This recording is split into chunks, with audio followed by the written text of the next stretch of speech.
Hey, Tony, welcome to the show. As a way of getting started, tell us a little bit about yourself. Oh, gee. Well, I grew up in New York City, Brooklyn, and New Jersey. Went to high school on the Jersey Shore. Went to Notre Dame back in the 60s. Got my bachelor's degree in business. Got an MBA at University of Connecticut, PhD at Georgia State University. By the way, Brian, my doctoral dissertation chairman at Georgia State University, and I was there from 1973 to 76. His name was Dr. David Schwartz. And Dr. David Schwartz was the author of the multi-million best-selling book, The Magic of Thinking Big. Wow. Which is one of the, I typically tell people that there were three books early in my life, my teens, that had an enormous impact on me pretty much to where I am today. One was The Magic of Thinking Big. The other one was Psycho-Cybernetics by Dr. Maxwell Maltz. And the third, here's a crazy one, 30 Days to a More Powerful Vocabulary. And, I was very verbal growing up, very persuasive growing up, but my vocabulary, my reading wasn't as strong as my math. And that book really brought me up to another level. So those were the three biggies. But Dr. David Schwartz, because that book had such an impact on me early in life, having him as my dissertation chairman and my major prof over at Georgia State was crucial. Well, after I got my PhD, I moved to San Diego, California, took a full-time teaching job at the University of San Diego. I was a prof there, taught sales and marketing strategy at the MBA level. After 3 years, decided, you know what, I'm going to strike out on my own and be a full-time professional speaker. I started that, actually started speaking part-time in November of '94 while I was still in my doctoral program. Did it while I was still at the University of San Diego.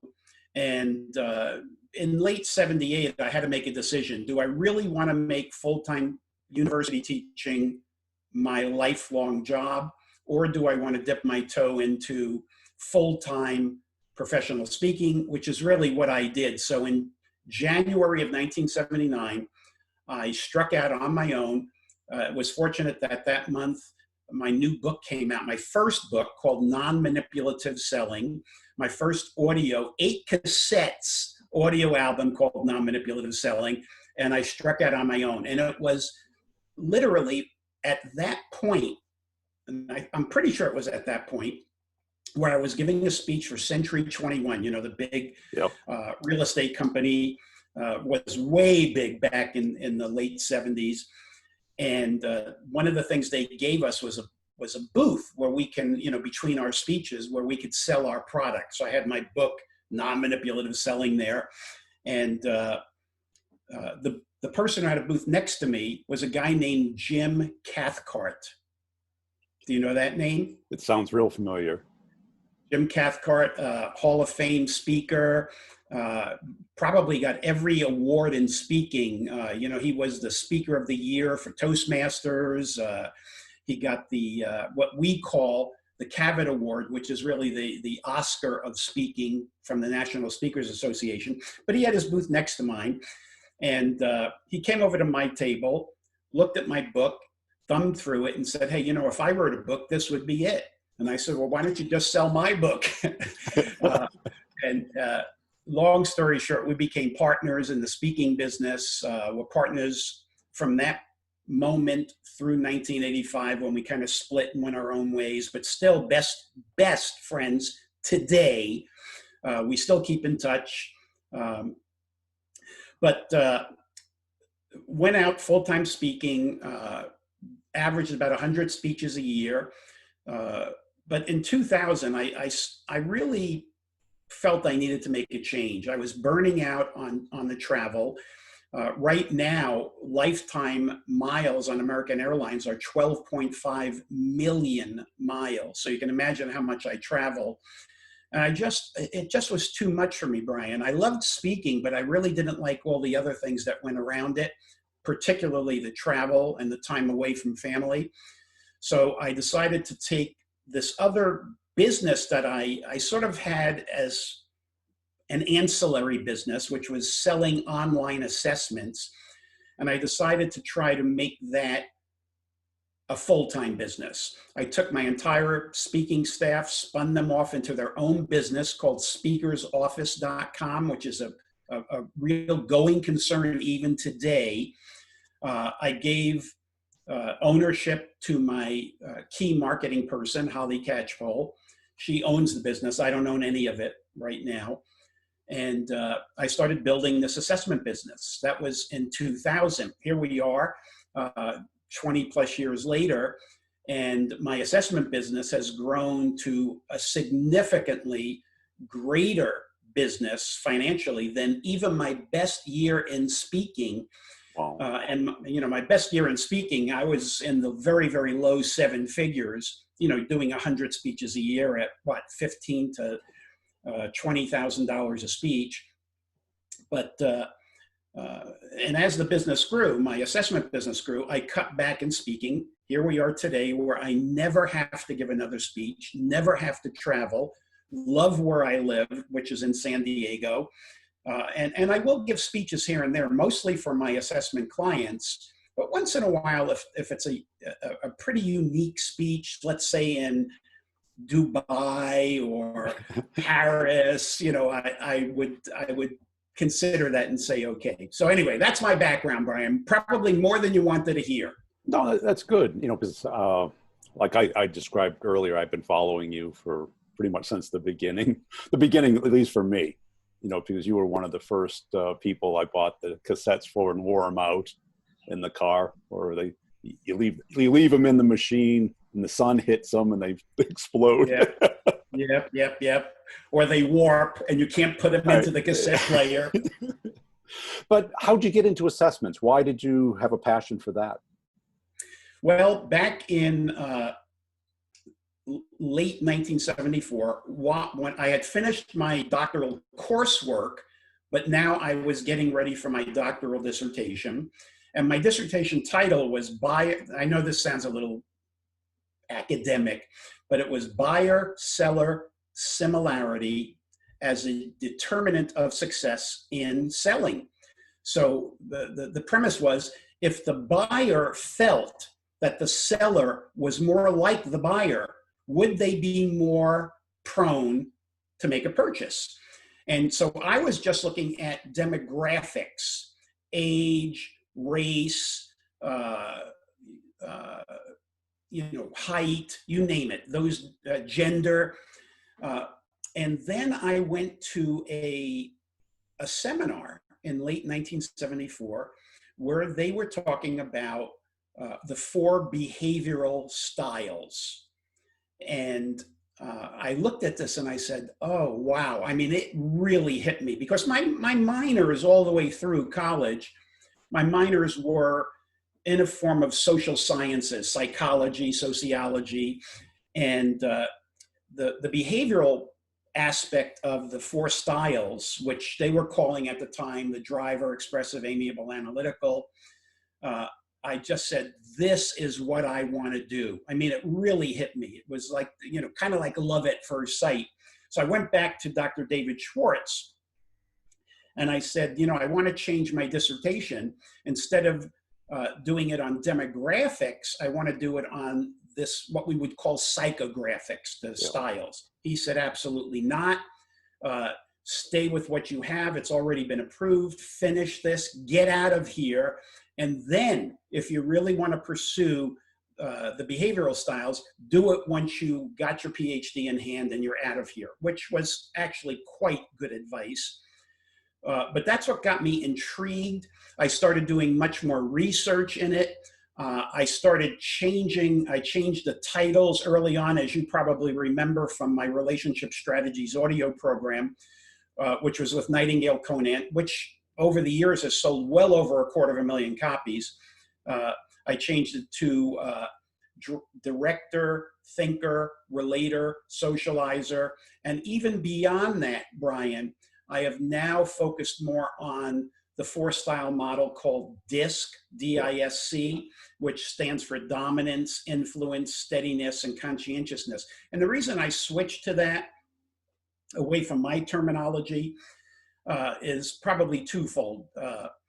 In the late 80s, the people from, I think it was Carlson Learning at the time, which was originally Performax, the original company that had DISC, they asked me to write a book with their then VP of R&D, Dr. Michael O'Connor, and to write a book that blended the two models, my Platinum Rule model and their DISC model.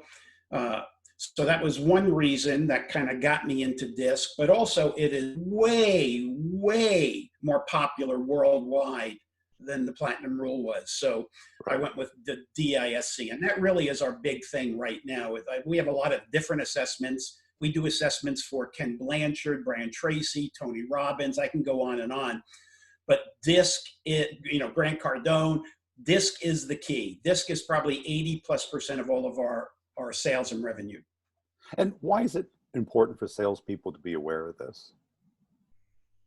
Well, let's go back to the original Platinum Rule. I mean, most people know the Golden Rule: do unto others as you would have them do unto you.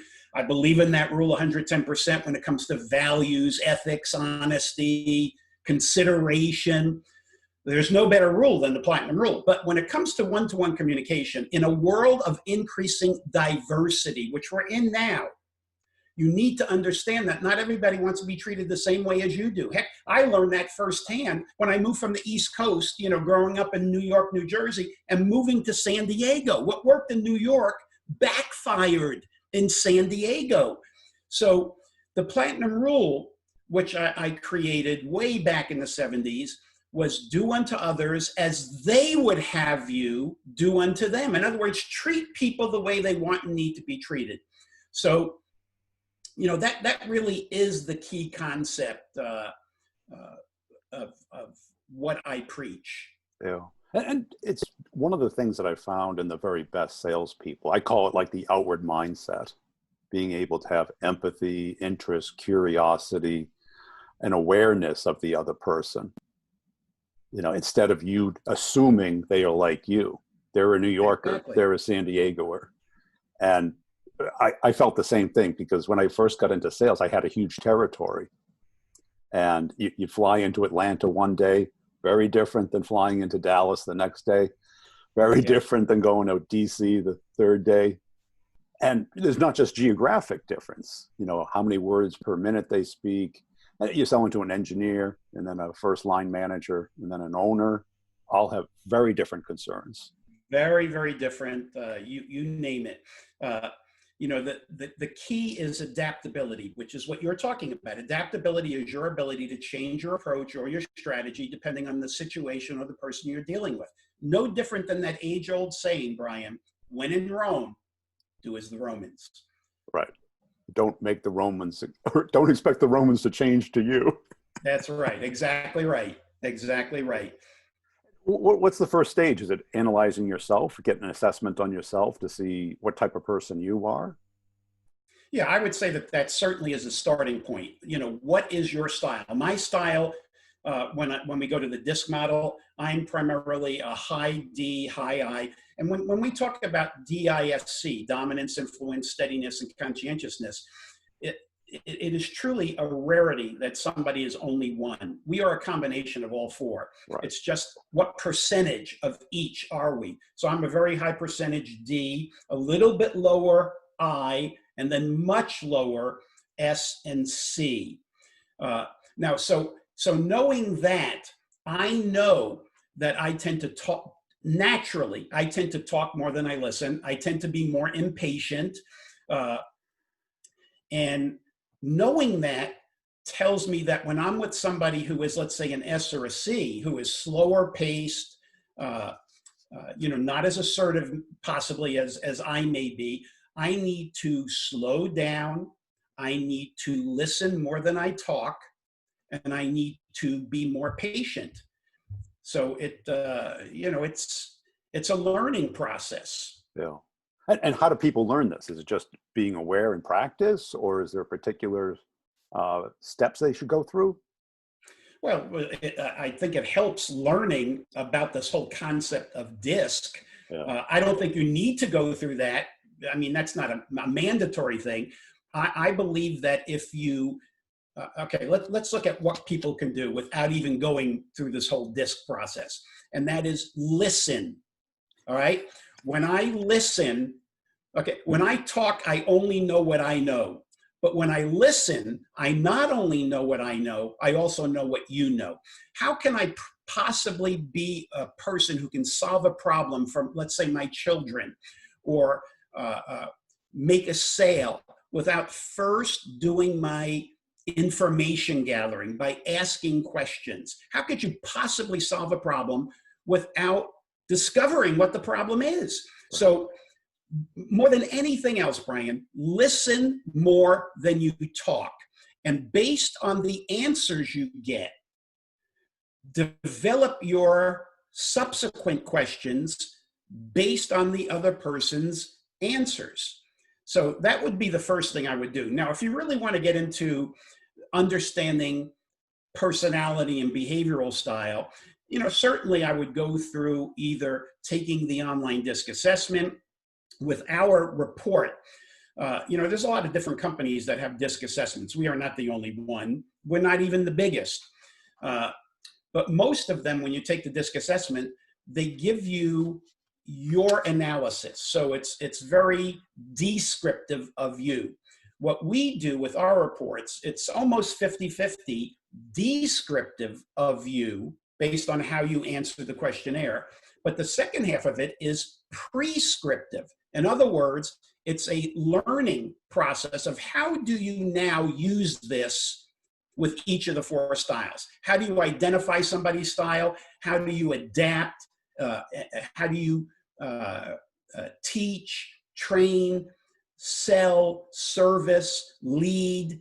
Each of the 4 styles, knowing this concept. You could even go through, today, Brian, one of the significant changes in the market today is the whole concept of virtual. We're much more virtual.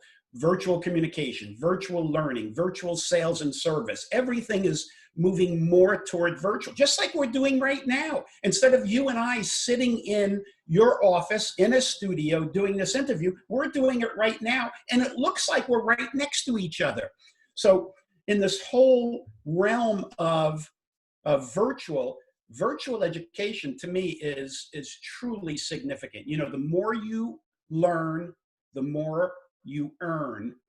And with DISC, for instance, I have a really, really good interactive virtual program on DISC. And if anybody's interested in really digging in and learning not only the concept, what the 4 styles are like, what their strengths and struggles are, what their fears and goals may be, but also how do you identify each of the 4 styles without having them take an assessment? And then once you know their style, how do you adapt, whether it's in a sales, a service, a leadership, a social, a family situation?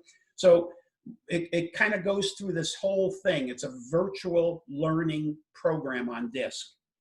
Have you found a particular personality type to be more successful in sales than others? Not really. It truly depends. No, seriously. I believe you, yeah.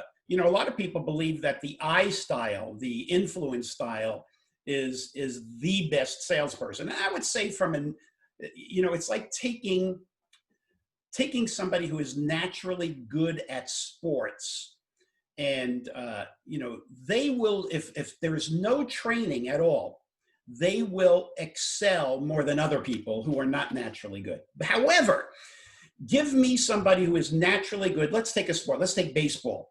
Naturally good at baseball, but they do no additional improvement. Then you give me somebody who is not nearly as good naturally, but put them through all kinds of coaching and training, and I will tell you, they will likely do better than the person who is naturally good. Now, imagine taking somebody who is naturally good and go through all kinds of coaching and training. A good example, you may not even know this person. He's actually not only retired, but passed away. Being in San Diego, his name was Tony Gwynn, one of the great baseball players of all time, 8 batting titles in his career. This is a guy who was a naturally gifted baseball player who every at bat he had videotaped, he studied every pitcher, their pitchers, their tells. He was the first at batting practice, the last to leave. You give me somebody that has a natural talent and puts that much time into additional learning, they're going to be incredible. Now let's go to sales.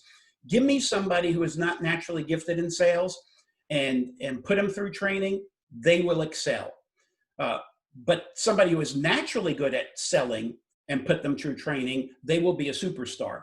Yeah.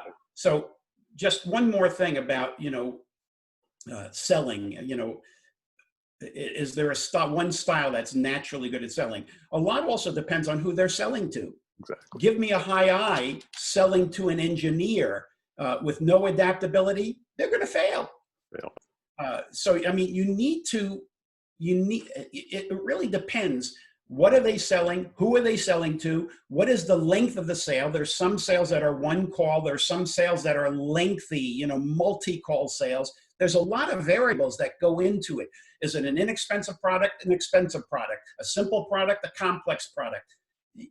So is there one style that's naturally good at sales? No, it depends. Well, what's the first thing you look for to read a person when you first meet them?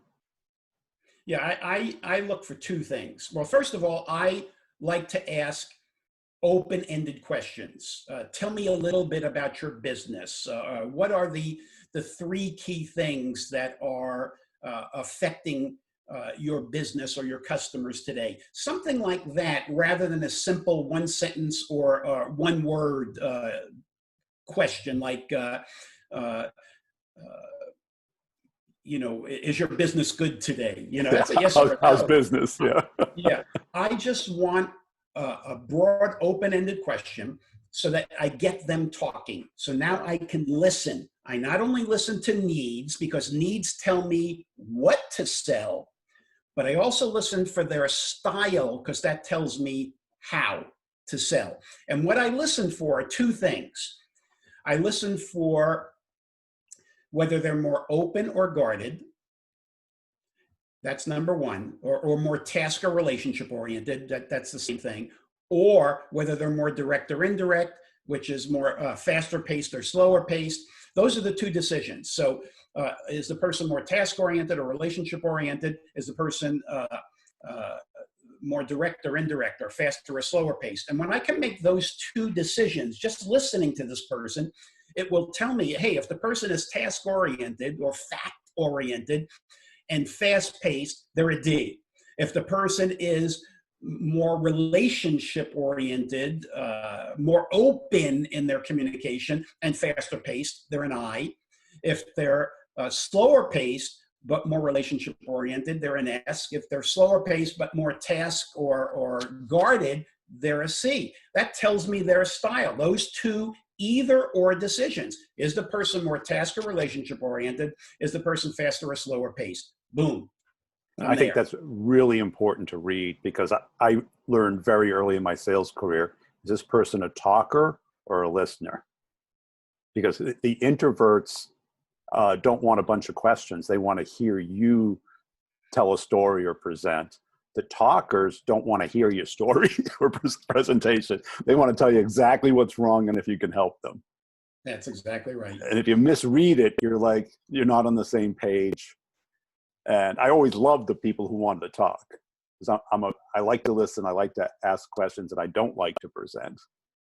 Because you never know when you're presenting if it's connecting or not. That's exactly right. And that's why it's so important to do your needs analysis. Here's a quote that was I believe in my first book back in the late 70s. Prescription before diagnosis is malpractice. And I Any think, salesperson, right? Any salesperson who attempts to sell a customer without fully understanding the customer's needs from the customer's point of view is engaging in sales malpractice. right, because when you go to the doctor, what do you want? You want a pill, okay? If there isn't a pill that'll cure it, you want maybe a shot. The last thing you want is an operation, right? Right, right. But you Nor might do need you an want, operation. yeah, nor do you want to walk into a doctor's office and the doctor looks at you and says, "Okay, I think you need to go into surgery, or you need whatever." You want them to do a diagnosis Yes. before prescribing some sort of solution. Yeah, because So I think you have to start at symptom, right? Because the symptom might be just minor at this, because they're thinking, oh, my knee hurts. And they go, how does it hurt? Does it hurt first thing in the morning? And then once you warm up, you're okay? Or does it hurt all the time? yeah, Really take that symptom and build it up. Do you need a knee replacement, or do you just need to stretch more? There's a exactly. big difference, because nobody wants to replace their knee until they really have to replace their knee, Yeah. and they'll do anything to avoid it, because Uh, that's, uh, I'm sure yeah. you've heard, like my dad, put off heart surgery until it was almost too late, right? And the doctor says he broke his ankle. He was in the hospital. He goes, "You're not going home. We're going down the hall."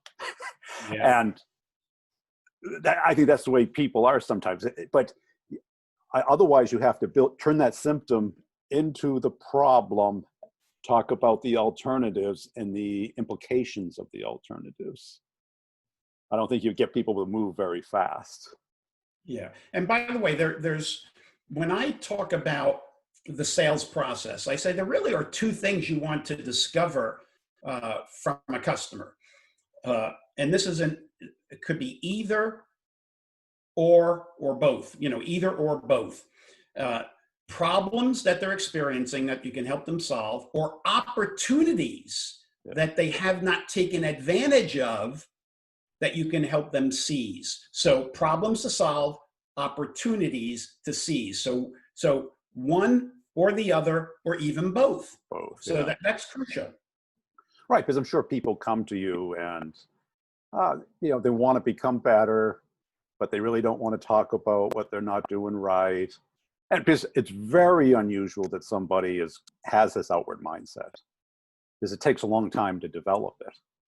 Yeah. It's usually triggered by parenthood, or becoming a manager, something where you can't be in your own head all the time. You have to be thinking like other people. You have to be reading that kid's cry. Is that hunger? Is it loneliness? Is it pain? What is it? Yeah. And you Yeah. care so much that you have to do something about it. You just can't ignore it. Well, that's why there's such a proliferation today of professional coaches. There's business coaches, there's personal coaches, family coaches. I mean, a lot of coaches today, tens upon tens of thousands of them. In fact, our biggest market for assessments are coaches that can use the assessments with their clients, their business clients, their one-on-one personal clients, whatever. Right, because how often does somebody, even a friend, know exactly what change you could make in your personality or life that would have a dramatic impact that we don't even want to see, or we don't think it's that important? That's right. That one thing that you mentioned about listening, have some kind of hack that count to 3, 10, whatever it is, put the mute button on so that even if you do talk, they don't hear you. Yeah. Well, it's interesting. One of the things that I do, and I've told my kids to do this, is when it comes to email and or even a text with the kids, if you get something that strikes you the wrong way, responding immediately is not the right thing to do. So what I tend to do with emails, let's say, is if I have an issue or whatever, I write the email immediately and I put it in my drafts folder, and then wait until the next day. And then I look at it after I've slept on this, and I say, no, that's too harsh. Let me, you know, soften it. And it's a really good technique. That whole concept of, hey, count to 10 before you respond. Or before you respond, here's a good one. Take a slow, long, deep breath inwards like this. And if you take a breath inwards, you cannot talk. Try to do it. Yeah. Right. Yeah. You cannot talk. So it's a way to just pause. Hit the pause button. Look before you leap. You know, that was something that I had to learn early in life. Look before you leap. You know, my being a high D style, a dominant style, a type A personality, my motto was ready, fire, aim. Think about that. Yeah. Instead of ready, aim, fire. And it backfired often. You know, I took more risks than I should have. I made decisions before I should have. So I had to learn to do that ready, aim, fire. However, there are people out there that are aim, and never make a decision. Never fire. Or fire, where they're, you know, they don't even think about it. Right. So, because I think your second question about what are the top 3 things you're facing, if the other person doesn't respond fast, you might start firing out options. But that right. Pregnant pause, that creates pressure and time to think and respond. Exactly. And Brian, one of the best places to use this is with your children. And when your children have a problem, when they have an issue, a lot of parents, like me, want to jump right in and solve the problem for them. And what that does is it creates a dependency even later in life, where whenever they have a problem, they come to you to solve it. What you need to do is draw them out, let them talk about it, ask them what options there are, let them try to come up with solutions, asking questions to direct people to their own solutions. When you give a solution to somebody, they can either say yes or no. But when they come up with it, there's a bigger buy-in to implement something that they themselves created. Yeah, that's one of my favorite questions. What do you see as your alternatives? Because what you'll get back is the algorithm that they're going through in their head. Well, I could do nothing. I could wait a month, or I could do the lowest option. Why do you like any of those? Which one do you like right now? Or just get them thinking through it. Exactly. No, that's really good. And we may not want to hear the answer. That might be part of the problem, but we need to hear the answer. Yeah. You know, I have one of my children is a high D. And whenever, when that child was young, whenever I would say, hey, we're going out to this restaurant tonight, they would complain. And I learned that I would give options. Tonight, we can go out to these 3 restaurants. Of course, all of them okay with me. Yeah. Which would you prefer? And no matter what they picked, I was happy because, you know, these are all, you know, 3 that I chose, but the child was happy because they made a decision. And now they were glad to go out to that restaurant that they chose, which was one of the options I gave them. A couple of other things that I think are important, Brian, and not just with children, but just in life and in business, is that, you know, no matter what's going on in the world, no matter what we're facing, no matter what problems happen today, I live by this age-old statement that I know you're so familiar with, and many of your listeners are familiar with, and that is, this too shall pass. No matter what's going on, eventually it's going to pass. Things are going to get better. Even if they get a little worse, eventually they're going to get better. I always keep saying to myself, this too shall pass. So, you know, with the COVID and coronavirus issue, as bad as it may seem, this too shall pass. Well, they can either go to Alessandra.com, which is my personal website, ALESSANDRA.com, Or if they want to learn more about assessments, they can go to assessments, that's ASSESSMENTS 24x7.com. It's like assessments24x7.com.